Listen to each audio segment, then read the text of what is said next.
Well, welcome back, everybody. Today is going to be part 2 of the Lawn Chief. If you guys watched the last video, you saw I went through, diagnosed what was wrong with it, fixed some problems on it, and got it to start and run and idle.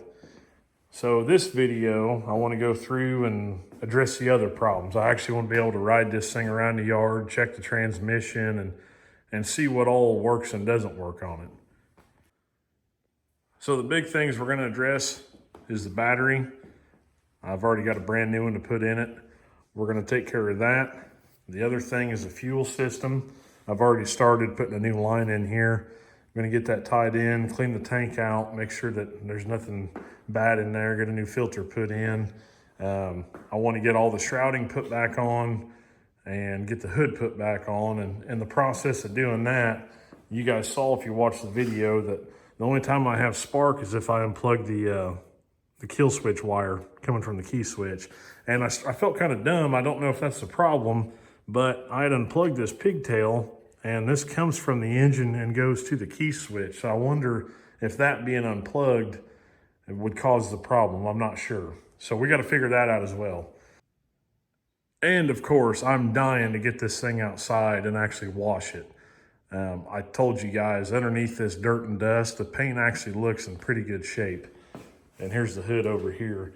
I wouldn't mind going through, cleaning this up. Maybe we can polish some of that surface rust out of that grill on the front. But I'm looking forward to cleaning it because I think it's going to shine up really nice. So maybe we'll take the deck off. Haven't quite decided. So enough rambling. Let's get the camera set up and let's get to work on this thing. And yeah. All right, guys, nothing fancy. Just your typical Walmart battery. I've actually got a U1R here. We'll see if this will fit in here and get it hooked up. Hopefully not catch nothing on fire in the process.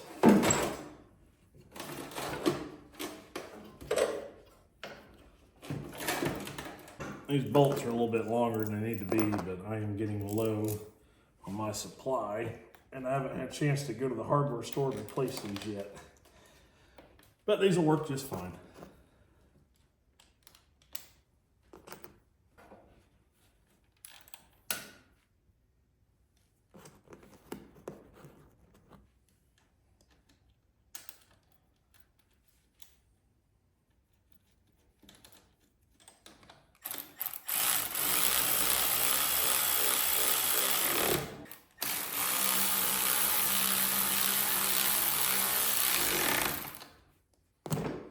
Somebody had mentioned in the comments that these battery covers are pretty rare. So I think it'd be a shame to not go ahead and put this back on.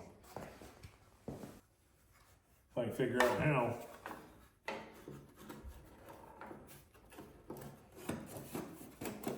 Oh yeah, look at that. Next thing I want to do, guys, I want to blow this fuel line out. So if you guys just pay attention right here, I'm just gonna take some compressed air, pressurize the tank a little bit, and just make sure that line's not plugged up. Be careful if y'all do this at home because you can explode these plastic tanks.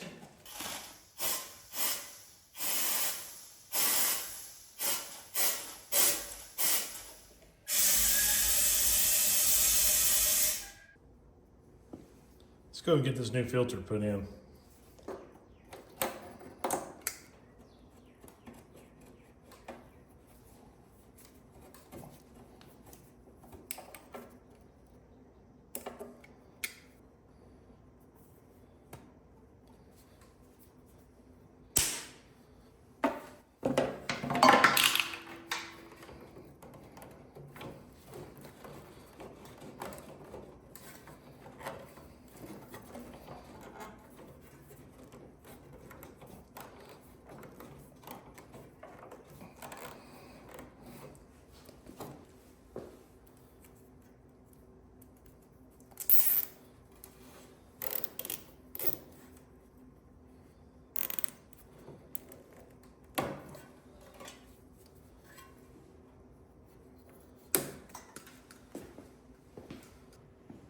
All right, guys, keep an eye on that filter. I put a little gas in the tank. We'll see if that thing primes up or not.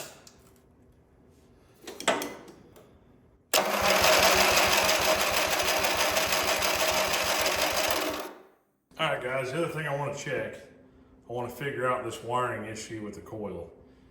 So, got the spark plug tester still hooked up. We're going to plug this back in. All the wiring harnesses are unplugged like it was in the last video, but this wire is hooked up. Let's see if we get spark.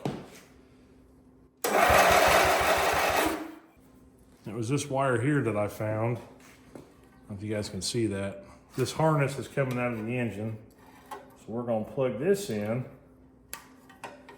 And again, I don't know. I haven't even looked at the wiring diagram. I'm hoping I'll get lucky and it will be that simple. So let's try it now and see. Nope, still nothing. I might have to break out the old wiring diagram and see what's going on. Boy, oh boy. I am just confused, just perplexed. And you veterans on my channel, you guys have been letting me down because I have no idea what's going on here. So let me just try to explain why I wasn't getting spark. And well, let me not explain it because I don't even know what the problem is. I mean, I fixed it, but I don't quite understand this. So let's break this down real quick. So when I got this tractor in the last video, you guys saw it didn't have spark. The ignition coil that was on it looked kind of funky. I just assumed that was the technology of the 1980s and left it at that. I looked at the part number on the Briggs website and I came up with this ignition coil here. And you guys remember, I had to do some wiring because the old connection was soldered in.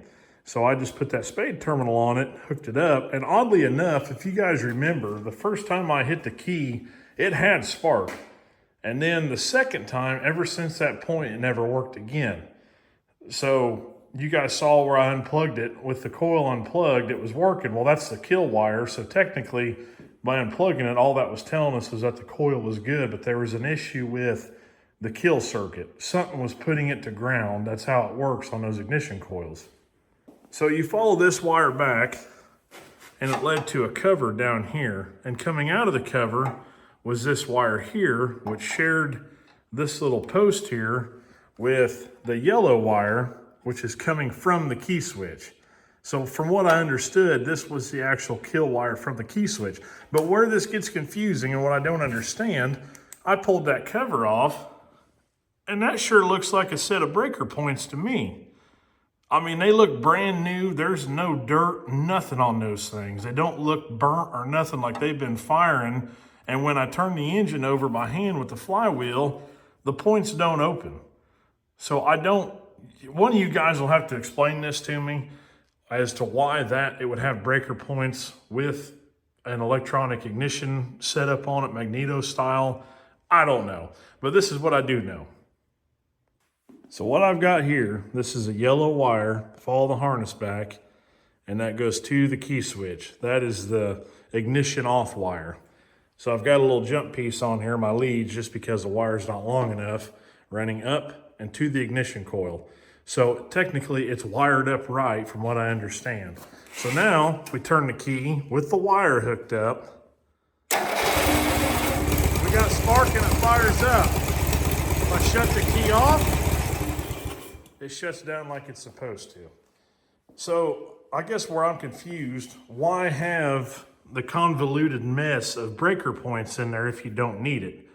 I mean, was this like a tech service bulletin back in the day that they told Briggs mechanics just to do this swap and just leave that stuff unhooked? But why would they still have it running through a capacitor and all that stuff through breaker points? Like I said, I'm confused, but it's working. We can move on.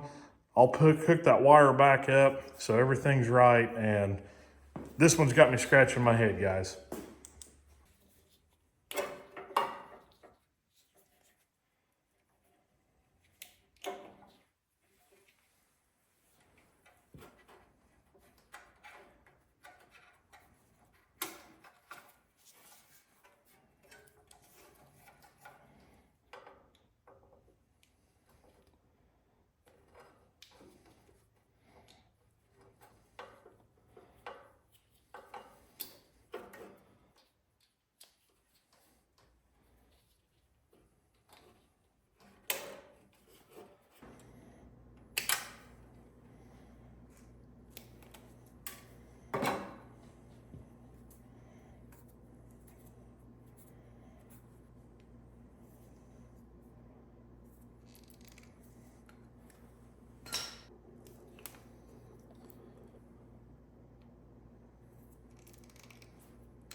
All right, one more time for good measure. Got the new wire put in. All I'm doing with these wires coming out of that, I guess, ignition points cover, they're just free hanging out there. Key on. Look at that, fires right up. Awesome. Let's move on to the next thing. Now, I had forgotten to mention this choke cable. I don't know if we're gonna be able to save it or not. I've had it soaking in some WD-40, but it is just locked up tight. I'm assuming it's somewhere right in this area where this collar is, so I might throw some heat at it, maybe quench it with some WD-40 and see if we can't get it freed up. If not, I don't know. I'm sure I could probably get a new cable to put in it. So let's start with trying to fix that one first. Oh boy, we're getting there now. Got the choke cable put back in the tractor here. Unfortunately, you guys saw the knob melted off, but you know, I don't know, maybe we'll fix that, maybe we won't, but looks like it's working good to me. Well, it's the next day. Made pretty good progress on this last night. Got the choke and the battery and the fuel line starting on its own power. Wiring's working like it should. So I guess we should handle the mess of trying to get this shrouding and air cleaner back on. So that's gonna be the plan for now. Let's get all that stuff put back on here.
Well, the most shameful thing I'm probably gonna do this episode is reuse this air filter. I'm just gonna blow it out with the air wand for now.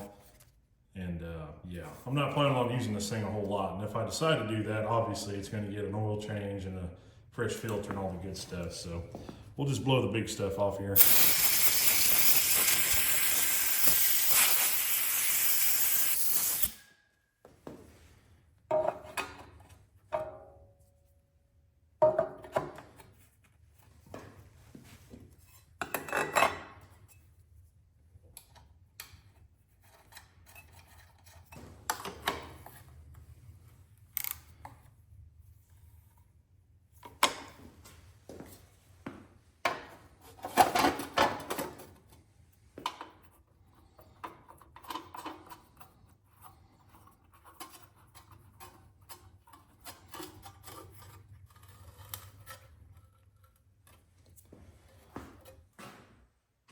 Well, let's see if we get this hood put back on.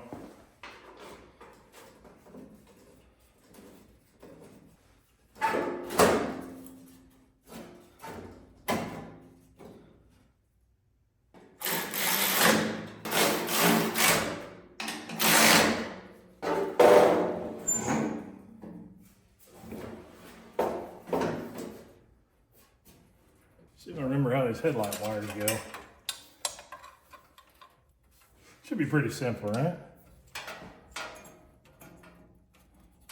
You guys want to take bets on if these things still work?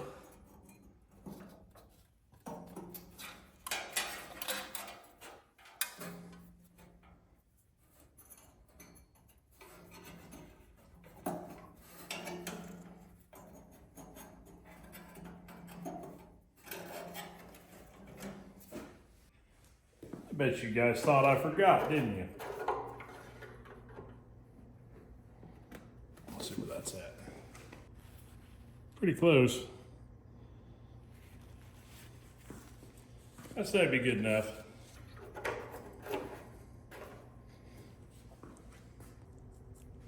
Well guys, I think it's that time. I put a little bit more gas in it. I guess I'm gonna sit on that seat for the first time and see if this thing drives.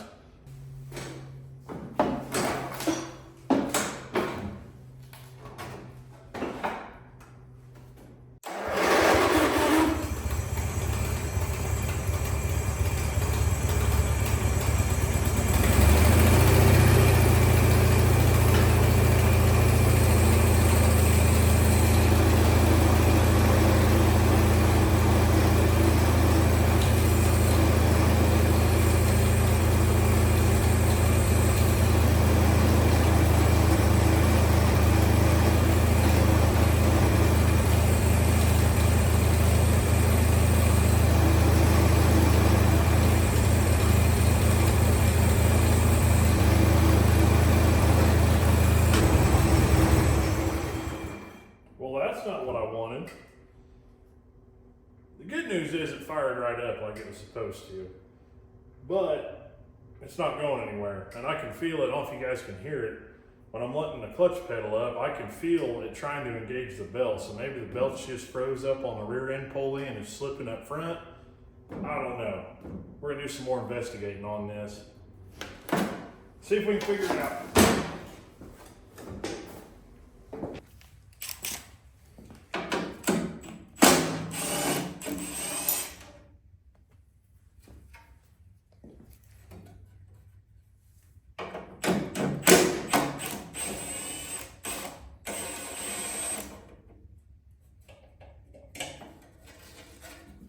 Oh, that's great.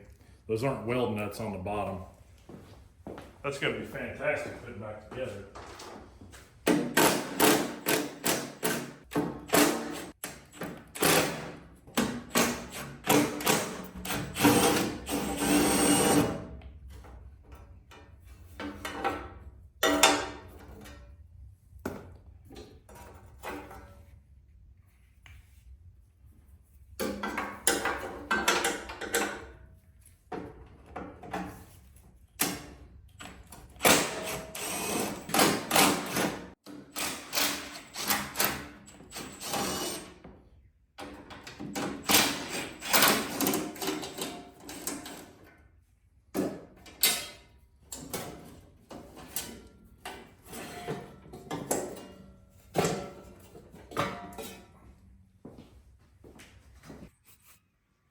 Well, did my detective work. You guys saw I got this sheet metal off to see it a little bit better. I'm confused because when I looked up the belt diagrams for this, you know, when I was eyeballing parts to see what all I might need, it showed it just having like a, I don't know, the belt, the drive belt coming from the engine would hit a couple idlers and it would actually flip over to hit the horizontal drive on the rear end. Well, this one doesn't have that. It's got this actual drive box down here. There's a pulley and a shaft going straight down with the vertical drive pulley for it to run off the engine. And then it's got this adapter in here to convert to the rear end. So I don't know, this is already different than what I thought it was gonna be. So let's fire it back up and see what's going on back here and see what's not moving that should be. I think it's a neutral.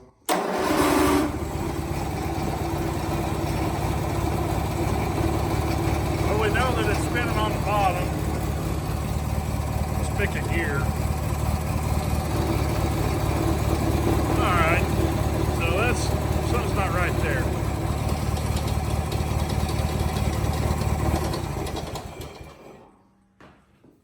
I wonder if it's going to be as simple. Sorry for the shady camera work here. I want you guys to see. It looks like there's a tab down here on this idler where a spring would have went to put tension on this.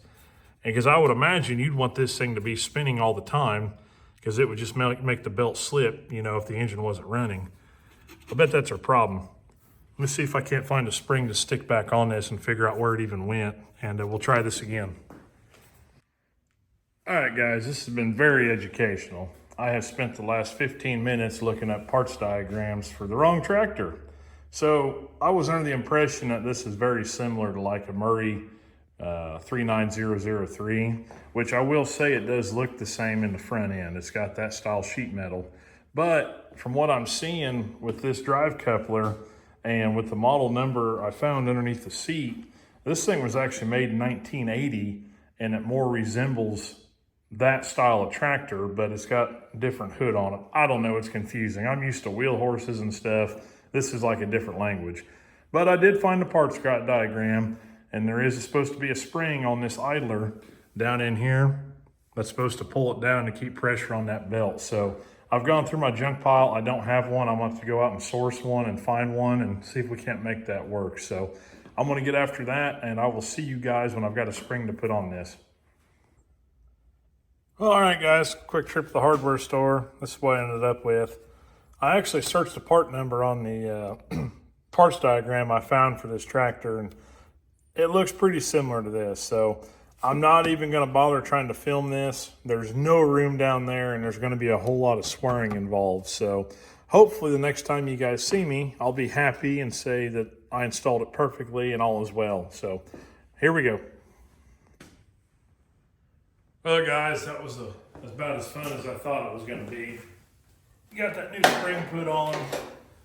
Pain in the ass. I can see why they never fixed it. So let's fire it up, throw it in gear, and see if stuff happens.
You guys know what we got to do now.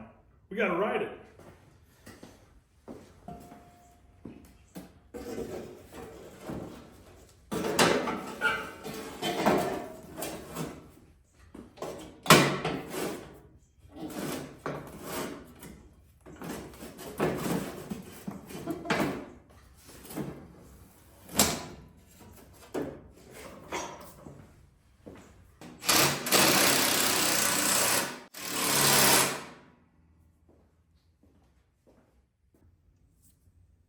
All right, you guys know what time it is. Let's see if it moves. I hope it does.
we go, guys. I have been wanting to wash this thing since I brought it home, but I wouldn't allow myself to do it until it drove out there under its own power. So, I don't know, it's been quite the roller coaster ride. We've figured a lot of stuff out on this thing, fixed a lot of things wrong with it, and so now what? What should I do with it? You know, I will say I tried to engage the deck. Immediately the belt started smoking. I'm assuming the pulleys are probably all locked up tight. And to be honest with you, I don't need another mower. I've already got 2 wheel horses with decks on them. I don't need another one. So I don't know. If I was to keep this thing, I'd probably take the deck off of it and just use it as a spare to a spare that I've already got. Maybe sell it. I don't know. From what I've heard, these things are kind of rare, hard to come by. So if, I guess if any of you guys out there are interested in owning this thing, let me know. I told you what I paid for it. Obviously the wheel weights I'm keeping. That's what I bought it for. Those are gonna come off and those will be for another project that you guys will see later. So, but yeah, I appreciate you guys following along. We broke 700 subs the other day, which is awesome. And we're getting there. It's been a slow climb, but we'll slowly get there. So I don't know, I guess you guys put down in the comments what you think we should do with it. I know a lot of you guys want to see a full restoration, but being honest with you, it's just so time consuming and so much work to do a restoration on one of these. And I'm all about saving them, getting them running again, and selling them to somebody who might not have known they even existed in the first place. So maybe that's what we'll do to this. We'll throw it up for sale. Somebody who wants it, has the time and the patience to do that, will buy it. But I don't know, in the meantime, you guys just keep watching, keep subscribing, commenting, whatever. I appreciate every one of you guys. This has been quite the ride so far in the last couple of months. So I don't know. Like I said, I appreciate it, guys, and we'll see you in the next one. Peace out.